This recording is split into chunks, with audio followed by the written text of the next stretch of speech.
In the last 4 years, you cut permits and licenses on federal land and federal waters in half. Not true, Governor Romney. So how much did you cut them by? Not true. By how much did you cut them by then?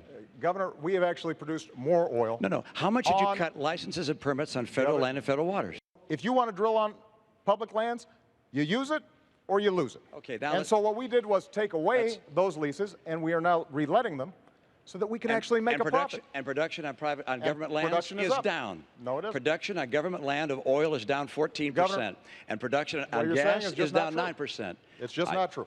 The right course for America is to have a true all-of-the-above policy. I don't think anyone really believes that you're a person who's going to be pushing for oil and gas and coal. You get the drift here. The president and the governor there basically tripping over each other to prove who is more coal, I can't say the word, and oil friendly. And that was the closest we came to a discussion about climate change this election season. Now, it's a point that a lot of people have been pointing out, saying that please, somebody address what is a reality that we know is coming, maybe not immediately, but in the not too distant future. Well, to that point, I think the viewers are right. So what we decided was to inject a little climate change into the discussion.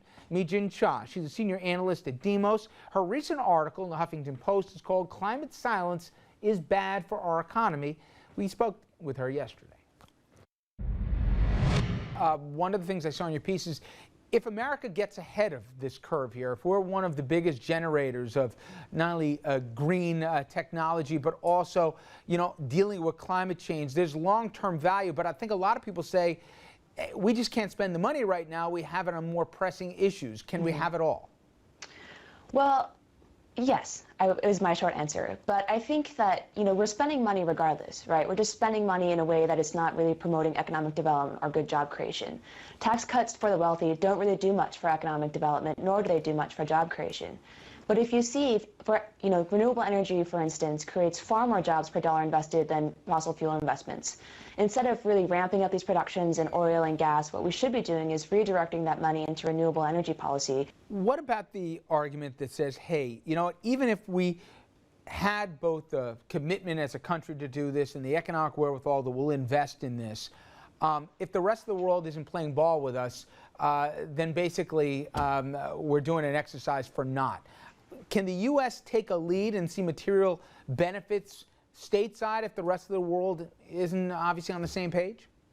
Absolutely. I mean, for one, if you look at our carbon emissions, we emit far more carbon than other countries.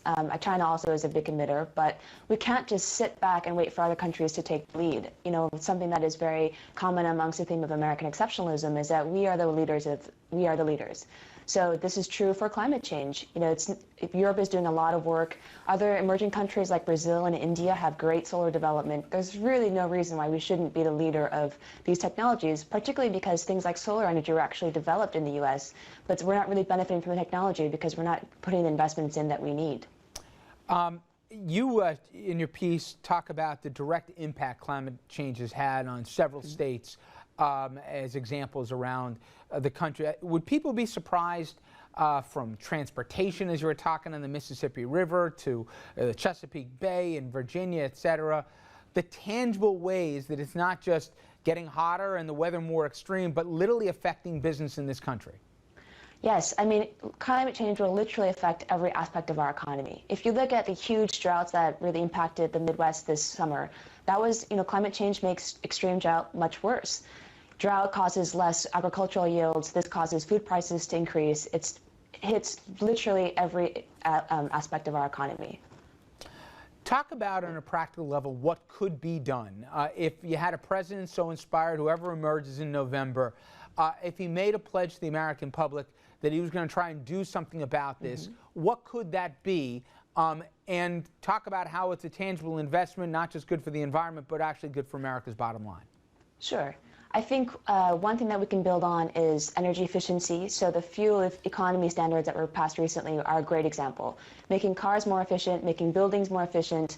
Not only do these help reduce carbon emissions, but they actually are great job creators.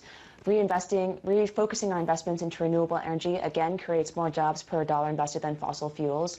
We also need to encourage less consumption of energy. If we were to consume energy at a rate that they consume in Europe, we would actually be a net energy exporter, which would be better for our economy and better for our environment. Mijin, do you have any reason to be optimistic here that either party or either candidate, when in office, is going to do something until there's some catastrophic event that the global science community attributes to climate change? Will it take that to finally get folks off the dime? We keep saying that we need a catastrophic incident, but actually they have already occurred. If you look at how much drought has happened in this past summer, the wildfires in the West, all of that gets exacerbated by climate change.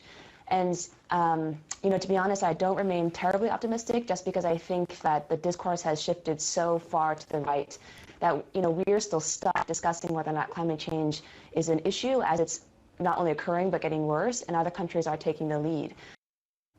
All right, we're going to wrap things up when we return. Please stay with us.